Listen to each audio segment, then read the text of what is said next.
Hello बच्चों, कैसे हो सब? ठीक है, पढ़ाई चल रही है सबकी? नहीं चल रही तो कर दो स्टार्ट अभी भी। ठीक है, लास्ट क्लास में हमने चैप्टर फर्स्ट का टॉपिक करा था कूलॉम्स लॉ।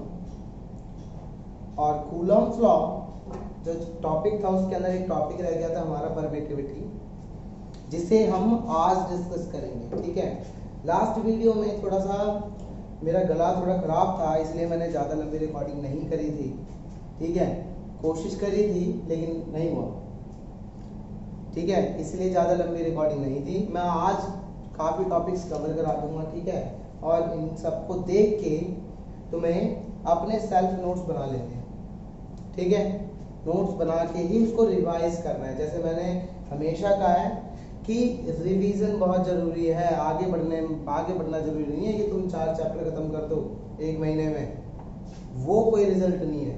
तुम 1 चैप्टर 2 चैप्टर खत्म करो, लेकिन बढ़िया तरीके से करो, 4 बार रिवाइज करके करो, ज़्यादा बेटर है वो as compare to 4 chapter complete कर देना। ठीक है, 4 चैप्टर कंप्लीट कर दोगे तो ज़्यादा बेटर है वो। रिवीजन ज़्यादा रखो उनकी, ताकि तुम्हें उनमें कोई भी क्वेश्चन आए, कोई भी टॉपिक अगर बोलता है तो तुम्हें पता लग जाना चाहिए कि हाँ एक्चुअली ये पूछ क्या रहा है।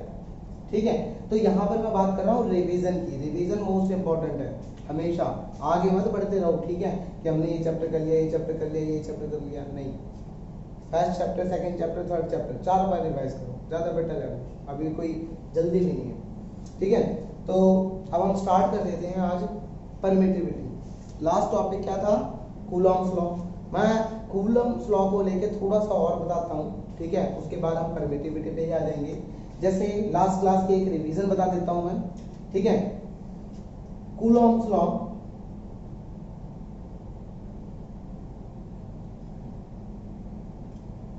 लॉ इसे लास्ट वीडियो में जाके देख लेना। ठीक है, मैं यहाँ पर जस्ट रिवीजन बता रहा हूँ।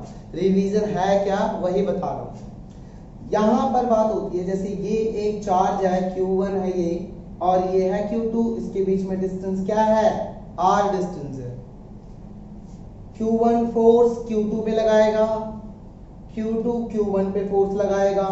ठीक है, तो इसकी वजह से फोर्स डिपेंड करेगा Q1 और Q2 पे। जितना ज्यादा चार्ज होगा उतना ही ज्यादा फोर्स होगा, और इनवर्सली डिपेंड करता है किसके? डिस्टेंस के स्क्वायर के। जब हम इसे कंबाइन करते हैं तो Q1 Q2 upon R square आ जाता है, और इसके बाद के Q1 Q2 upon R square ये बन जाता है हमारा फॉर्मूला। ठीक है, ये फॉर्मूला हमारा बन जाता है Q1 Q2 upon R square. अब हमने बात करी थी K की बात, 1/4 पाई एप्सिलॉन नॉट होती है इसकी वैल्यू। इसकी वैल्यू 1/4 पाई एप्सिलॉन नॉट होती है, और 9 × 10⁻⁹ हम लेते हैं। SI यूनिट वगैरह मैं बता चुका हूँ, यहीं से निकाल देना SI यूनिट। ठीक है, न्यूटन मीटर स्क्वायर पर कूलम, न्यूटन मीटर स्क्वायर पर कूलम, यहीं से इसकी SI यूनिट निकल जाएगी। ठीक है, K की वैल्यू आ गई। अब बात हो जाती है इसकी एप्सिलॉन नॉट। एप्सिलॉन नॉट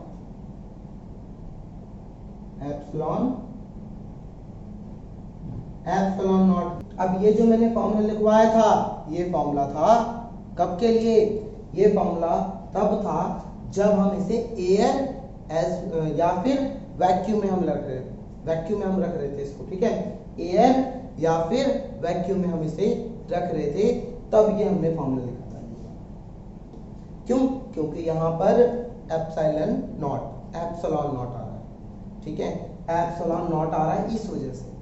अब अगर मैं बात करूं कि इसी को उठा के हम किसी दूसरे मीडियम में रख देते हैं, तो वहीं से आता है टॉपिक उठ के परमिटिविटी का। जैसे इसको तो हम एप्सिलॉन नॉट कहते हैं, इसको हम कहते हैं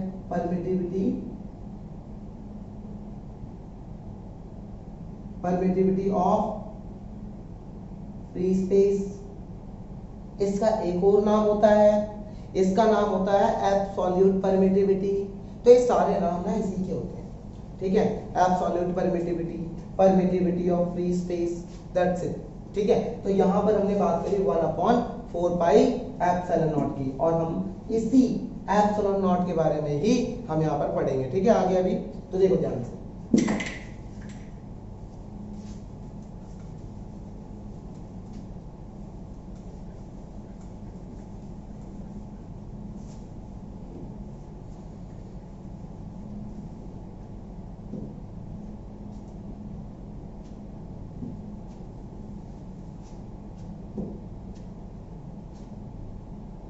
टॉपिक है हमारा परमिटिविटी।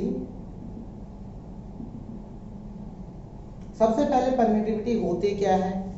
परमिटिविटी एक फंक्शन, जो भी वर्ड आया हमारे पास, इसे हम समझते क्या है? ठीक है, हमने पढ़ तो लिया होता है चीजों को, लेकिन हमें समझ ही नहीं होती कि हाँ हम इसे पढ़ क्यों रहे हैं। नाम हमने देख लिया कि हाँ परमिटिविटी बताई है, तो हमने उसे पढ़ लिया।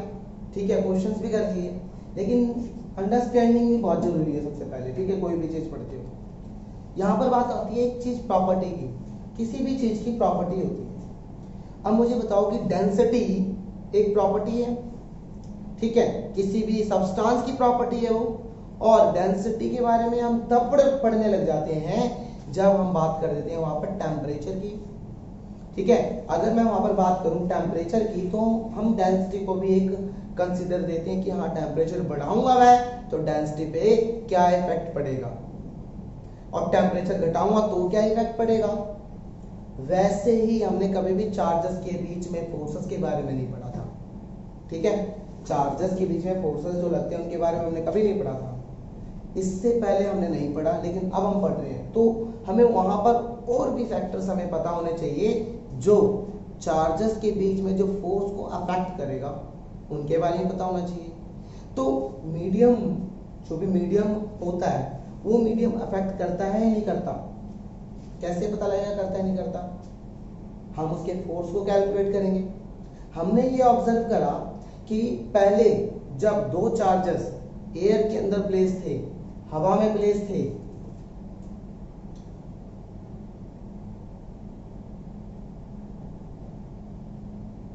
जब ये दो चार्जेस एयर में प्लेस थे, तो क्या हो रहा था यहाँ पर इन दोनों के बीच में जो फोर्स था वो कुछ था, सपोज कर लेते हैं। लेकिन जैसे ही हमने इसे किसी मीडियम में डाल दिया, मीडियम मींस कोई जैसे वाटर में डाल दिया, ठीक है, ग्लास के अंदर डाल दिया मोल्टन, ठीक है, और किसी भी सब्सटेंस के अंदर हमने इसे डाल दिया, तो यहाँ पर इसके ऊपर जो फोर्स लग रहा था, इन दोनों के बीच में जो फोर्स था, अट्रैक्शन था, वो अफेक्ट हो गया। जो अट्रैक्शन था वो अफेक्ट हो गया, हमें उसमें ना चेंजेस पता लगने लगे, चेंजेस हमें फील हुआ। ठीक है, तो उसी चेंजेस के बारे में पढ़ते हैं कि ऐसा चेंज हुआ क्यों, कोई तो रीजन होगा। ठीक है, इसीलिए यहाँ पर वर्ड आ जाता है यहाँ पर परमिटिविटी, जो कि उसी चेंजेस के लिए रिस्पॉन्सिबल होता है। ठीक है, उसी चेंजेस के लिए ये रिस्पॉन्सिबल होता है। कौन? परमिटिविटी। अब परमिटिविटी कैसे रिस्पॉन्सिबल होता है? सपोज कर लेते हैं कि हमने बात करी है, जैसे वाटर की अगर मैं बात करूं, वाटर क्या करता है?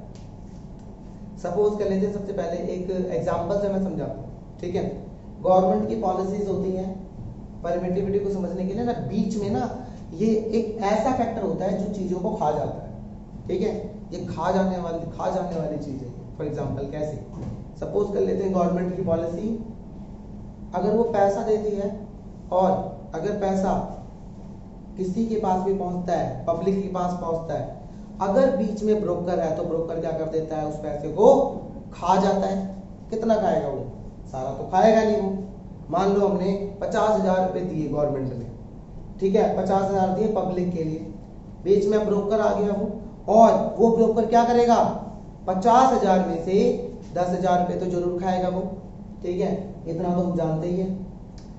10,000 वो खा गया, 40,000 आगे फॉरवर्ड हो गया, तो ब्रोकर की कैपेबिलिटी कितनी हो गई? 10,000 की। 10,000 मतलब वो 10,000 उसने खा लिया, वो 10,000 उसने गेन कर लिया, हजम कर लिया, पचा लिया उसने। ठीक है, तो दैट इज व्हाट परमिटिविटी। मैं दूसरा एग्जांपल लेता हूँ अब समझने के लिए कि एक चार्ज है और बीच में मटेरियल रख दिया हमने कोई भी, समझाता हूँ यहाँ से मैं।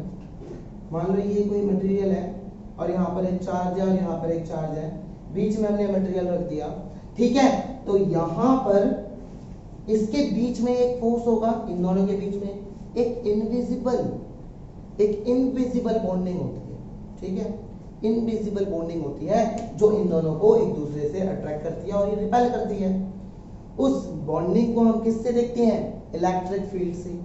और इलेक्ट्रिक फील्ड हम पढ़ेंगे इस पूरे टॉपिक होने के बाद और अच्छी तरह से बेहतरीन तरीके से पढ़ेंगे, ठीक है। उसको भी सारी चीजें क्लियर हो जाएंगी जो अब तक किसी ने नहीं बताई होंगी इतना डीप में, ठीक है। तो मैं बिल्कुल डिटेल में जा रहा हूँ हर टॉपिक में, ताकि तुम्हें एटलीस्ट थ्योरी के अंदर ना तुम्हारी थिंकिंग अप्रोच बढ़िया बननी चाहिए। बस थ्योरी के अंदर अप्रोच बन जाती है ना तो चीजें तुम भूलते नहीं हो, सिंपल सी बात है।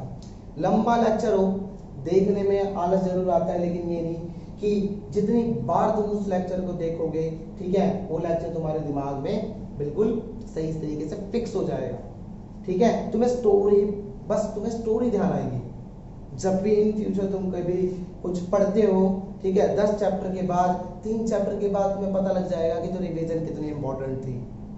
3 चैप्टर के बाद ही पता लग जाएगा क्योंकि पीछे का तुम भूल चुके होगे। इसीलिए मैं कहता हूँ कि रिवीजन मोस्ट इंपॉर्टेंट। एक एक चैप्टर पे ज्यादा टाइम दो, 11th की तरह 12th को मत लेना, फिजिक्स में खासकर, ठीक है। मैं यहाँ पर बात कर देता हूँ, अगर इसके चारों तरफ इसके पास एक इनविजिबल बॉन्डिंग है, ठीक है, इसने क्या भेजा 100 ठीक है, 100 वैल्यू का एक फोर्स लगाया, 100 इलेक्ट्रिक फील्ड लाइंस भेजी, 100 ऐसे 100 फील्ड लाइंस भेजी और 100 फील्ड लाइन से उसने इस Q2 चार्ज को अपनी तरफ खींचने की कोशिश करी, लेकिन बीच में हमने एक सब्सटेंस रख दिया, ठीक है, सब्सटेंस रख दिया और उस सब्सटेंस ने क्या हरकत कर दी? उस सब्सटेंस ने ये कर दिया कि जो 100 हम बेच रहे थे उसमें से उसने 60 को एब्जॉर्ब कर लिया, बाकी 40 भेज दिया। तो ये वाला इसके साथ कितने फोर्स से अट्रैक्ट होगा? 40 फोर्स से अट्रैक्ट होगा। और 60 कहाँ चला गया? 60 इसने एब्जॉर्ब कर लिया। तो परमिटिविटी कितनी हो गई इसकी? 60 हो गई इसकी, ठीक है। और ये इसके बीच का फोर्स क्या हो गया? कम हो गया। That is what permittivity. इस मटेरियल की प्रॉपर्टी है जो इस मटेरियल ने ऐसा बिहेव करा, किसको देख के? इलेक्ट्रिक फील्ड लाइंस को देख के, दोनों चार्जेस को देख के। तो इस बिहेवियर को, इसकी जो प्रॉपर्टी सामने निकल के आई, इसकी जो वैल्यू, इसकी जो औकात निकल के आई, इसे हम क्या कह देते हैं? परमिटिविटी कह देते हैं। इसको हम किसकी? इस मटेरियल की परमिटिविटी कह देते हैं, ठीक है। इसने अपने अंदर परमिट तो करा, ठीक है, परमिट तो करा, लेकिन एग्जिट बंद कर दिया। परमिट तो कर दिया बट एग्जिट बंद कर दिया, ठीक है। तो दैट इज व्हाट परमिटिविटी। ऐसा समझ सकते हो एग्जांपल के लिए कि मतलब वहां पर वो फील्ड लाइंस को क्या कर देता है? वो एब्जॉर्ब कर लेता है, ठीक है। इसके चार्जेस के बीच में फोर्स को वो रिड्यूस कर देता है। आप ये मत देखना कि यहाँ पर स्पेस है, यहाँ पर स्पेस है। तो एज अ अंडरस्टैंडिंग के लिए मैं समझा रहा हूँ। इन चीजों को और डिटेल में आप पढ़ते जाओगे, जैसे जैसे चैप्टर आगे बढ़ेगा ना वैसे वैसे इन चीजों को और डिटेल में पढ़ोगे, क्योंकि ये तो स्टार्ट ही हुआ है। सेकंड चैप्टर में भी आता है, ये बहुत अच्छी तरह से आता है, डिटेल में आता है बहुत बढ़िया तरीके से। इसीलिए अभी जितना समझना है उतना समझो, ठीक है। इतना मैंने समझा, इतना अभी के लिए इनफ है। और आगे वाले चैप्टर में जितना आएगा उतना मैं वहां पर और अच्छी तरह से बताऊंगा, ठीक है। तो इसके अंदर और भी केसेस बन जाते हैं कि हम इसको फुल्ली प्लेस कर देते हैं, पार्शली कर देते हैं, ठीक है। तो और भी केसेस बन जाते हैं इसके, तो इसके लिए घबराने वाली बात नहीं। अब हम बात कर लेते हैं इसकी परमिटिविटी की। परमिटिविटी आज वो समझ में आया होगा, नहीं समझ में आया तो इसे रिपीट करके एक बार देख लेना। It is the property of the medium. It is the property of the medium which affect the force which affect the force between two charges when it is placed in a medium। ठीक है, तो यहां पर देखो ध्यान से, it is a property, देखो property पे फोकस करना है, ठीक है। It is the property of the medium which affect the force between two charges when it is placed in a medium। when it is placed in a medium, that is what permittivity। ठीक है, permittivity हम इसी को कहते हैं। अब हम permittivity को तो हमने देखो पढ़ लिया, ढंग से समझ लिया कि हाँ भाई ये जो फॉर्मूला था हमारे पास,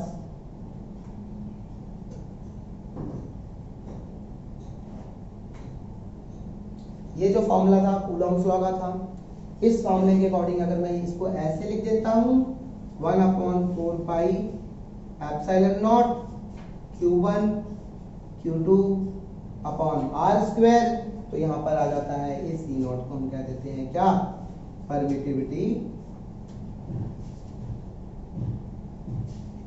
परमिटिविटी ऑफ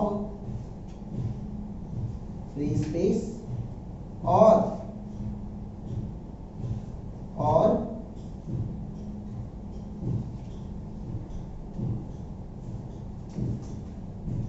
या फिर इस E नॉट को हम यहाँ पर लिख देते हैं और एब्सोल्यूट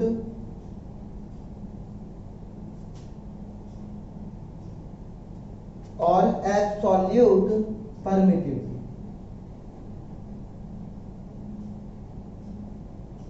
और एब्सोल्यूट परमिटिविटी भी हम इसी को कहते हैं। ठीक है, तो इतना हाई हुक समझ में आ गया होगा, बहुत ही टाइम लिया मैंने इसमें। ठीक है, मैं इसको हटा रहा हूं।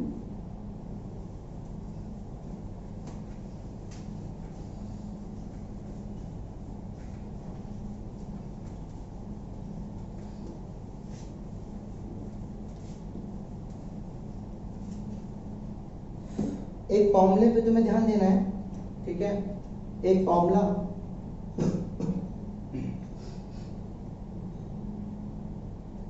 ये है, यहां पर जो ये होता है इसे हम कहते हैं permittivity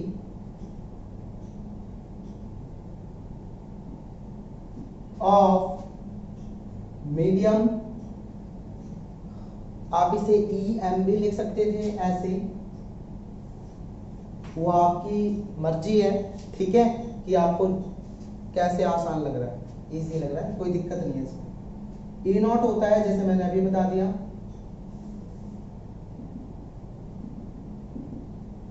permittivity of free space. इसको हम देखो क्या कहते हैं, जब भी आप दो चीजों का रेशियो लेते हो, ठीक है, तो पहली बात उसके लिए आ जाता है रिलेटिव। ठीक है, दो चीजों का रेशियो लेते हैं हम, वहां पर उसको कह देते हैं रिलेटिव, और यहां पर ये हो जाएगा रिलेटिव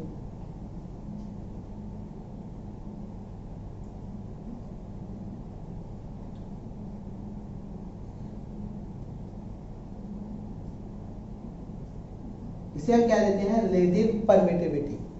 और इसी का एक और नाम होता है डाइइलेक्ट्रिक कांस्टेंट। ठीक है, इसे भी हम क्या कह देते हैं, डाइइलेक्ट्रिक कांस्टेंट। और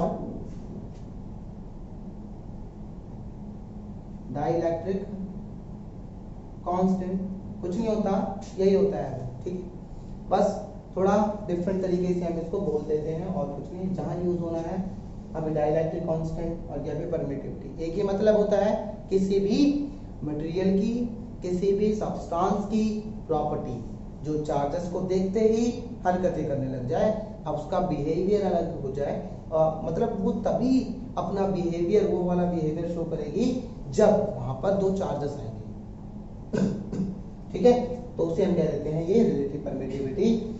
और यहाँ पर इसका रेशियो ये होता है ऐसे, ये रेशो ध्यान रखना, क्वेश्चन के अंदर यही फॉर्मूला इसी का यूज होना है, ठीक है। देखो आप ध्यान से,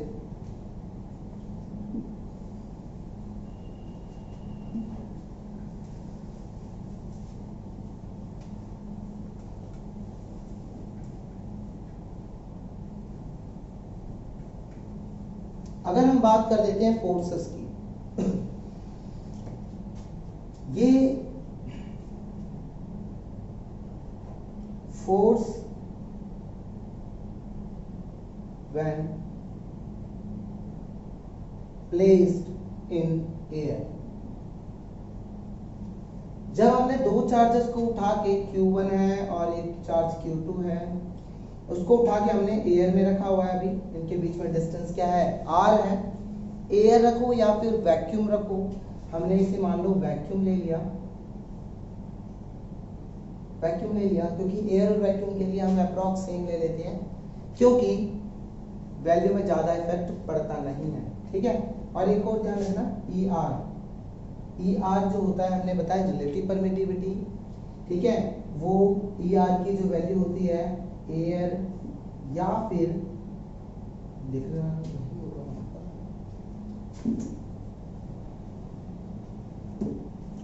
मैं यहां लिख देता हूं, ER क्या, रिलेटिव परमिटिविटी, जो एयर और वैक्यूम के लिए जो होती है इसकी वैल्यू 1 होती है, वाटर के लिए इसकी वैल्यू 80 होती है, ठीक है, मिका के लिए इसकी वैल्यू 6 होती है, और ग्लास के लिए ले लेते हैं,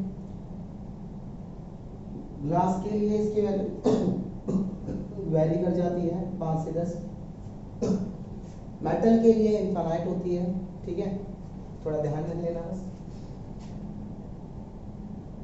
मेटल के लिए इनफाइनाइट होती है, ये कंसेप्चुअल क्वेश्चंस बनते हैं इस पे, ठीक है, थोड़ा सा ध्यान रखना है, इसको बताऊंगा क्वेश्चंस इसके भी, लेकिन अभी तक के लिए इतना ही अभी, ठीक है, इसको ध्यान रखना,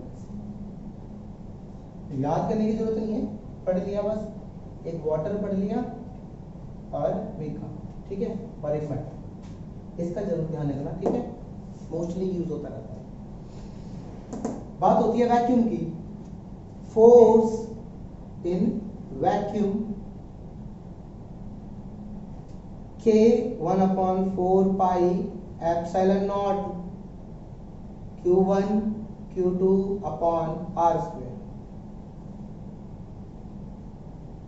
Q1 Q2 upon R square, ये हो गई हमारे पास equation first. Force when placed in medium, force when placed in medium, फिर हम क्या लिखते हैं इसको,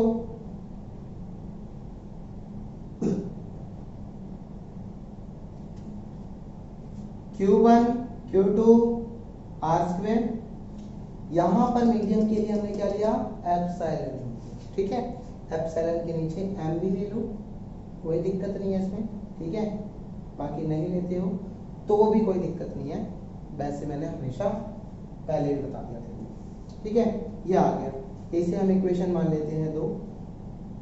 ये जो मैं बता रहा हूँ ये न्यूमेरिकल के लिए भी, न्यूमेरिकल का भी रास्ता है, यहीं से निकलेगा, ऐसे ही गुजरेगा, ठीक है, न्यूमेरिकल का भी रास्ता है इसके, तो आप ऐसे ही कर सकते हो कोई भी न्यूमेरिकल, जैसे मैं इस टॉपिक को बताऊँ, ठीक है।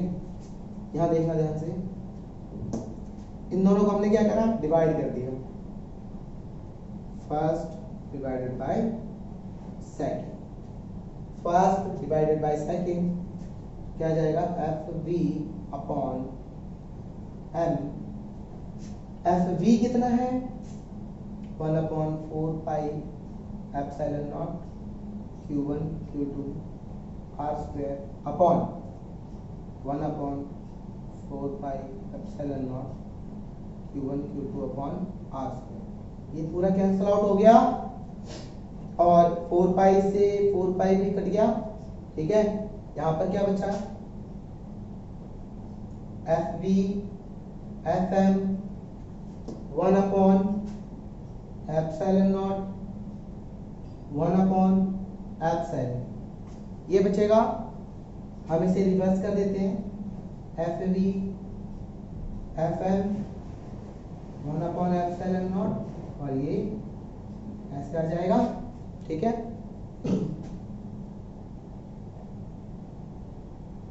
मैं इसको ऐसे लिख देता हूं। ठीक है, अब हमें पता है कि हाँ इसकी जो वैल्यू है E/E0 जो होता है वो रिलेटिव परमिटिविटी होता है, ये तो हमें पता है। ठीक है, क्योंकि ये फॉर्मूला होता है, किसी का भी रेशो ER होता है, किसी का भी रेशो रिलेटिव परमिटिविटी होता है। तो यहाँ पर force in vacuum, force in medium is equals to E/E0 is equals to ER। ये एक हमारे पास एक फॉर्मूला बन गया दोबारा से, किसकी टर्म्स में, ये बन गया हमारे पास फोर्स की टर्म्स में। डायरेक्ट आंसर आता है इससे। ठीक है, अगर मैं बात कह दूं कि हाँ जी एक बॉडी है और उसको हमने कहाँ रखा हुआ है, उसको हमने रखा हुआ है वैक्यूम में, एयर में, उसके बीच में जो फोर्स है वो 80 है, तो बताओ मुझे कि अगर मैं उसे उठा के किसी मीडियम में रख दूं तो उसका फोर्स कितना होगा, अगर मीडियम का डाइलेक्ट्रिक कांस्टेंट 10 हो तो, 20 हो तो, निकाल सकते हैं, कराता हूँ क्वेश्चन। ठीक है, तो यहाँ तक समझ में आया, ये वाला पॉइंट समझ में आया। एक चीज और ध्यान से सुनना। ठीक है, यहाँ देखो एक बार सारे, relative permittivity, permittivity of the medium, permittivity of air, that means what, free space. ये देखो फोर्स इन वैक्यूम, और एयर वाला ऊपर है और यहाँ पर वो नीचे है। ए और ये फंक्शन एक दूसरे के अपोजिट चल रहे हैं, क्योंकि यहाँ से अपोजिट हो गया ना वो। ठीक है, यहाँ से वो चीज अपोजिट हो गई। तो क्वेश्चन के अंदर ना फॉर्मूला लिखने से पहले ध्यान रखना कि अगर आप ये लिखते हो मीडियम अपॉन वैक्यूम, तो यहाँ पर वैक्यूम अपॉन मीडियम लिख रहे हो। ठीक है, तो ध्यान रखना, जल्दी जल्दी में रिवर्स मत कर देना। ठीक है, गलती हो जाती है। फिर हम आप आगे पढ़ते हैं इससे। ठीक है,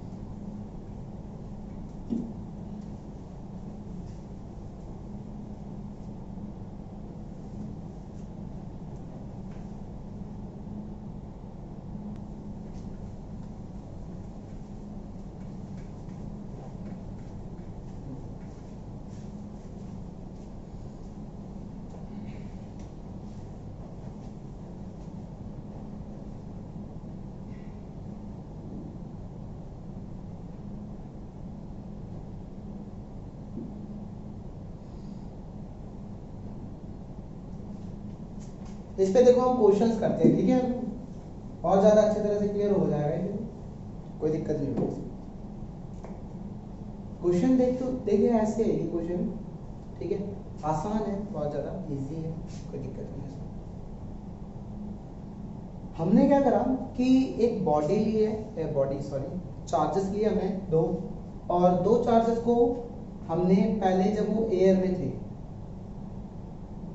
Q1 और Q2, when it is placed in air, जब वो एयर में है, then force between them is what,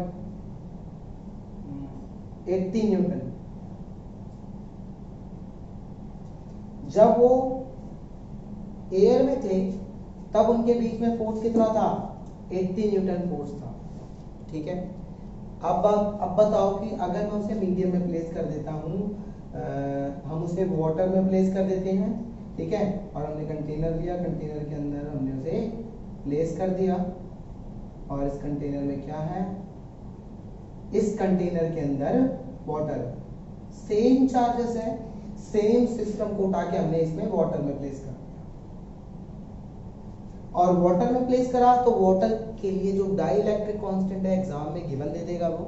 ठीक है, और ER डाइलेक्ट्रिक कांस्टेंट हमेशा वो ER की वैल्यू देगा। किसकी वैल्यू देगा, ER की वैल्यू देगा।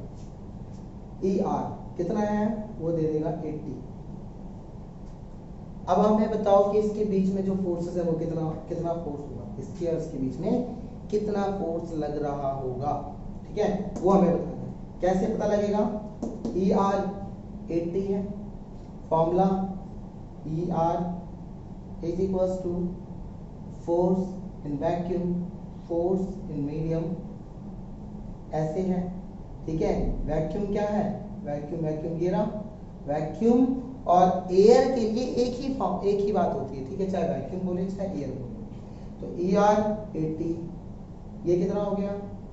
80, फोर्स इन वैक्यूम 80, ER की वैल्यू क्या हो गई?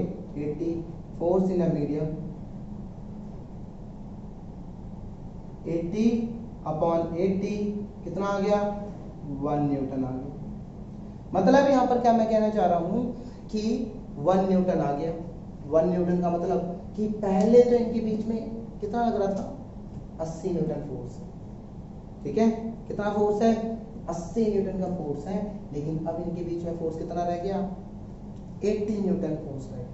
तो क्वेश्चन ऐसे ही बन जाते हैं, ठीक है। आपको यहाँ पर निकालना क्या था? आपको निकालना था फोर्स। ये भी क्वेश्चन ऐसे नोट कर लेना इसके बाद, ठीक है। फिर मैं एक क्वेश्चन कराता हूँ इसके अंदर।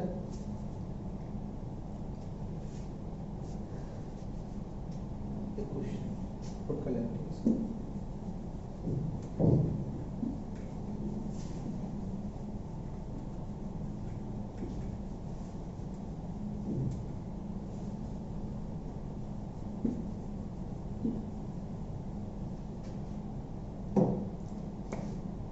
एक क्वेश्चन है,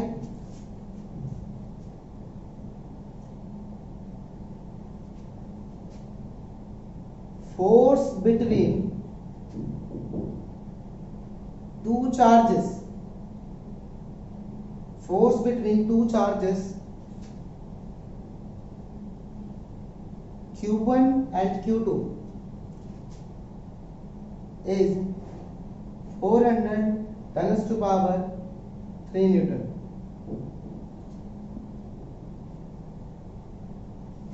Same system is placed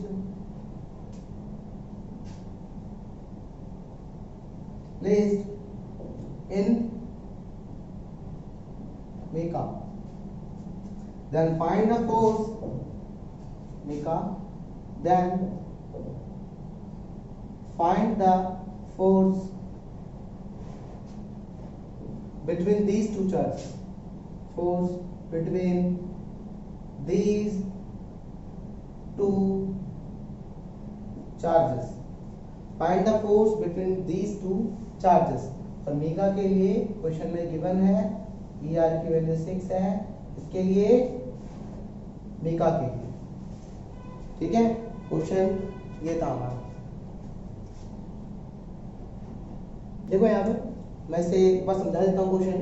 the force between two charges Q1 and Q2 is 400 into 10 to power 3 Newton. यहाँ पर लिख लेते हैं हम इन एयर, ठीक है। वैसे कोई दिक्कत नहीं है, ये खुद ही पहले से अंडरस्टूड है कि एयर की ही बात हो रही होगी, अगर हमने कुछ बोला नहीं है तो, ठीक है। तो in air same system is placed in mica, then find the force between these two charges. अब हमें फोर्स बताना है किसके बीच में? दो चार्जेस के बीच में फोर्स बताना है कि फोर्स कैसे लगेगा, मतलब कितना फोर्स लगेगा। देखो कैसे हम इसे डिटेल में करते हैं, ठीक है, शॉर्ट में नहीं जाते। शॉर्ट में तो करने का देखो ये फॉर्मूला दिख रहा है तुम्हें, शॉर्ट में यहीं से हो जाएगा, आंसर सबका आ जाएगा। लेकिन मैं इसे वैसे बता देता हूँ जैसे हमने क्या करा था, अभी हमने इसको ड्राइव करा था, वैसे कराता हूँ, ठीक है। तो बहुत बढ़िया बेहतरीन तरीके से समझ में आ जाएगा कि एक्चुअली चल क्या रहा है। देखो ध्यान से, when force in air is what 1/4 pi epsilon naught Q1 Q2 upon R square, यही होता है ना। और इसकी वैल्यू कितनी दे रखी है? 400 10 to power 3 1/4 pi epsilon naught Q1 Q2 R square, ये है। अब हम बात कर लेते हैं when it is placed in medium. When it is placed in medium. जब हम इसे मीडियम में प्लेस कर देते हैं तो मीडियम है कौन सा, मीका, हमने इसे मीका में प्लेस करा 1/4 पाई, मैं इसे यहाँ पर एप्सिलॉन लिखूंगा, ठीक है, क्या लिखूंगा, एप्सिलॉन, एप्सिलॉन लिख दिया, Q1 Q2 R square, Q1 Q2 R square, ये आ जाएगा यहाँ पर एक फॉर्मूला सेम। अब देखो यहाँ पर एज वी नो, हमें क्या पता है, हमें ये पता है कि परमिटिविटी का फॉर्मूला ये होता है, और क्वेश्चन में हमें ई आर की वैल्यू की बंदी रखी है, ई नॉट हमें पता होता है, ठीक है, ई नॉट, लेकिन इनकी वैल्यूज प्लेस मत करा करो डायरेक्ट, 8.85 कहीं प्लेस कर दो और खुद भी बहुत ज्यादा कंफ्यूज हो जाओ, ठीक है। कैलकुलेशन से बचने के लिए शॉर्ट तरीका, कैलकुलेटर यूज नहीं करना है इसका मतलब, ठीक है। तो यहाँ पर मैं इसको कैसे लिख सकता हूँ, ई आर ई नॉट ई, ये हो जाएगा, इसकी वैल्यू उठा के मैं यहाँ प्लेस कर सकता हूँ, here mica is equals to 1/4 pi epsilon naught, क्या होता है, ई आर ई नॉट, ठीक है, और Q1 Q2 R square, Q1 Q2 R square. अब देखो इस क्वेश्चन के अंदर हमें इसमें क्या करना है, सेपरेट कर देते हैं इसको, देखो कैसे, 1/ER ने ऐसे लिख दिया 1/4 pi epsilon Q1 Q2 R square, ठीक है, वही बात हो गई, ये डायरेक्ट मैंने यहाँ पर सिखा दिया था तुम्हें, लेकिन हमने इसे दोबारा से हम उसी डेरिवेशन के ऊपर गए, ठीक है। ऐसे 2-3 बार कर लोगे तो कभी तुम्हें कोई फॉर्मूले तक याद करने की जरूरत नहीं पड़ेगी, ठीक है। क्वेश्चन आया, हमने देखा जी ऐसे है, प्लेस कर दिया बस, ठीक है। फॉर्मूला याद करने की जरूरत थोड़ी ना कि हाँ जी ये फॉर्मूला दिख रहा है तो हम इससे कर लेंगे, इससे क्यों करें, ठीक है। डिटेल आएगा तभी तो तुम्हें याद करने की जरूरत नहीं पड़ेगी। कितनी चीजें याद करोगे, कितनी चीजें याद करोगे, ठीक है। याद करने वाली चीज नहीं होनी चाहिए, फिजिक्स में तो नहीं होती, ठीक है। फिजिक्स में कभी कोई चीज याद नहीं होती, चीजें बनती हैं उसके बाद रिजल्ट आता है, ठीक है। या तो ये याद करके भी कुछ नहीं मिलेगा, ठीक है। आप डिटेल पे जाओ, mica 1/ER, ER is what, ER की वैल्यू कितनी दे रखी है बच्चों, 1/6, ER इज व्हाट 6। अब बताओ इसकी वैल्यू क्या है, इसकी वैल्यू देखिए कहाँ गया, इसकी वैल्यू सेम है, ये भी मतलब ये वाली वैल्यू मैं यहाँ रख सकता हूँ, और जब हम इसको उठा के हम यहाँ रखेंगे तो क्या बनेगा, 400 10⁻³ ठीक है। हम इसे कैंसिल आउट कर देते हैं, 2 से कर देते हैं 203, इसका आ जाएगा 200/3 10⁻³ ठीक है। ये आ जाएगा फोर्स, ये आ जाएगा जी न्यूटन। सॉल्व कर लेना इसको, ठीक है। इसको सॉल्व करके आ जाएगा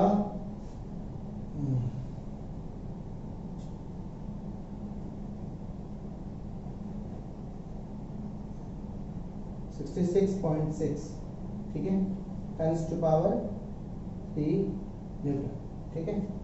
सॉल्व करने के बाद इसका ये आ जाएगा, ठीक है, ठीक है। बाकी जरूरत नहीं है, वैसे भी ये भी ठीक है। तो ये आ गया आपका answer mica. The force between two charges when it is placed in mica material, then force is what 60.6 10⁻³ Newton. देखो फोर्स डिक्रीज हो गया, पहले कितना था, पहले 400 था, अब कितना हो गया 66.6 10⁻³ न्यूटन हो गया है, मतलब फोर्स डिक्रीज हो गया, ठीक है। ऐसे ही क्वेश्चंस मैंने दे रखी है नोट्स के अंदर, और आप क्वेश्चंस कर लेना, ठीक है। 3 क्वेश्चन दे रखी है मैंने, और उन क्वेश्चंस को कर लेना, ठीक है। प्रैक्टिस हो जाएगी, नोट्स जो मैंने प्रोवाइड कराया है तुम्हें, ठीक है, तो उनसे कर लेना। मैं इसे हटा रहा हूँ।